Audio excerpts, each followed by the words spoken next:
present tense, past tense and future tense. So today we are going to discuss about simple present tense and present continuous tense. So these two tenses we will discuss today. So yes, first of all you have to follow your books.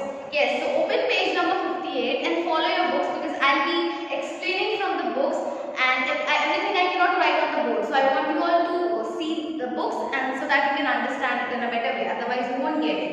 So I have written a few examples on the board and the other examples are given in your book so you can follow that or see that. So see, you just have to read out these sentences which are there on the board first. He gets up early in the morning. So he gets up early in the morning. Now you see the second sentence. Radhika drinks tea. Sentence number 3. We go to school. So you can see these sentences are telling the action. Like the action which takes place regularly. Means it is not necessary that the action takes place just now. Because he gets up early in the morning, that means he daily gets up early in the morning. It is not that today he is getting up. That means the action takes place frequently or regularly. Second sentence you see, Radhika drinks tea. This also action takes place frequently. Means it is not necessary that she is drinking today and not tomorrow, maybe once in a week. But this action takes place regularly or frequently. We go to school. That means we go to school daily, right? So you see in these sentences, the action is taking place when? Regularly. That means this statement, these sentences are in the simple present tense. Simple present tense. Why? Because the action takes place regularly or frequently. Means it is not necessary that the action takes place only once in a week or once in a month, but this action takes place regularly. So it will be, the statement will be in the simple present tense, not present continuous tense, but simple present tense. Understood? And simple present tense also states some universal truths. Universal truth means some facts which cannot be changed. For example, if I say the sun rises in the east, means nobody can change this truth. This is the universal truth. Means this nobody can change. These actions can be changed. Suppose if he is not getting up early, suppose he gets up early in the morning, maybe tomorrow he won't. But this action takes place regularly. That is for sure. But these universal truths or these universal facts cannot be changed. Sun rises in the east means sun will always rise from the east. You see the examples, other examples in your book. The sun rises in the east.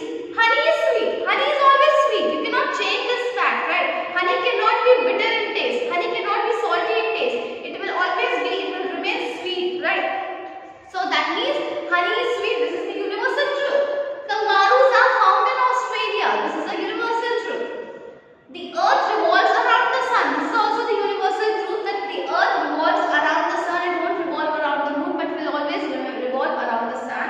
Honesty is the best policy. This is a thought. So these statements are universal truth. Universal truth means these are the facts. Facts which cannot be changed. These are truth. Truth cannot be changed, right? So these facts or these statements are said to be in simple present tense. Why? Because the action cannot be changed. Action cannot be changed means simple present tense, and the truth cannot be changed will also be simple present tense. Understood? Means the statement which is true or which is a universal truth.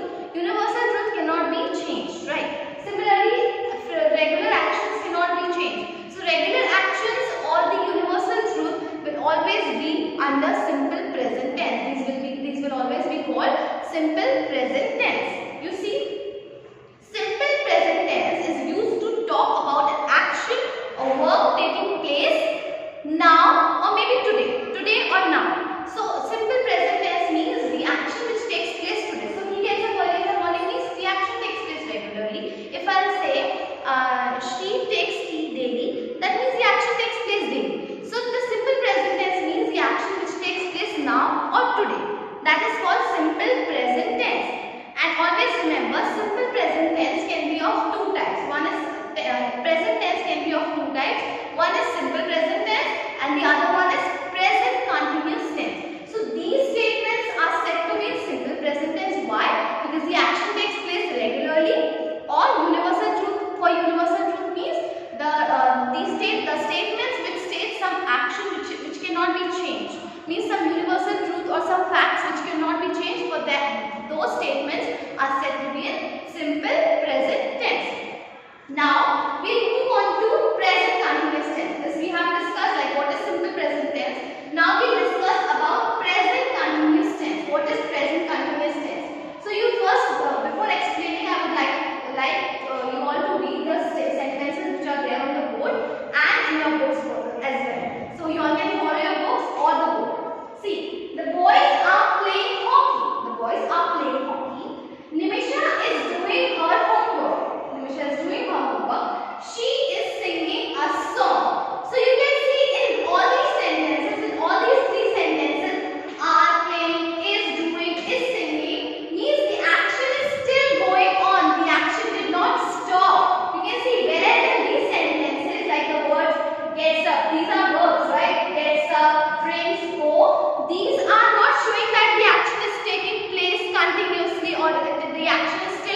a verb.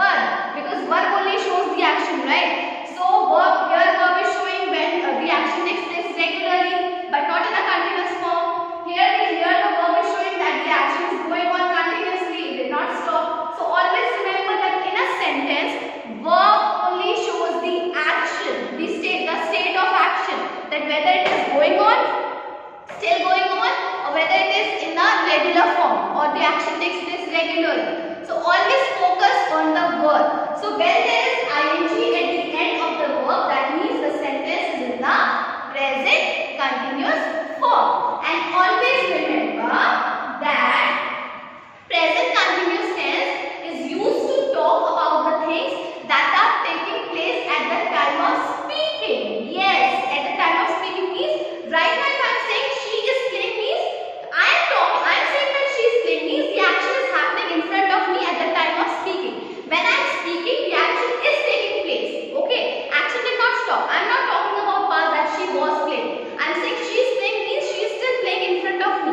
When that means I am speaking and the action is still going on. Always remember that the present continuous tense will have is, am, are plus ing. Either it will have is is a helping verb. I will explain you in the last video. Is a helping verb. Either it will have is, or it will have are, or it will have and. And is not there. Suppose I am teaching, so and is there. Is, are, am, helping verb will be there. Without helping verb, present continuous tense will not be formed. The sentence will not be formed. So it requires the help of is, am, and are plus ing in the verb. Plus ing in the verb. It will have are, is, or am plus ing at the end of the verb. Always remember that in present continuous tense, ing will be there at the end of the verb, and then that means it will show you that the sentence is in the present continuous form. And whereas in simple present tense, it is not necessary that ing will be there. Ing is not required. Only simple verb is required. That verb shows that the action takes place regularly. First, that the action takes place regularly. So you just make out from the verb. So here the verb will have ing at the end, and in simple present tense, ing will not be there. Just have to see that the action takes place regularly, or is it the universal truth? If the sentence is in the universal truth form, like it has got universal truth in it, that means simple present tense. If the action takes place regularly, that means simple present tense. But if the action takes place continuously and it is not stopping, that means the action is in the present continuous tense. Understood everyone? I hope you all have understood the chapter, because I have explained it both ways, like simple present tense. I have explained it that how you have to find out that whether the sentence is in the simple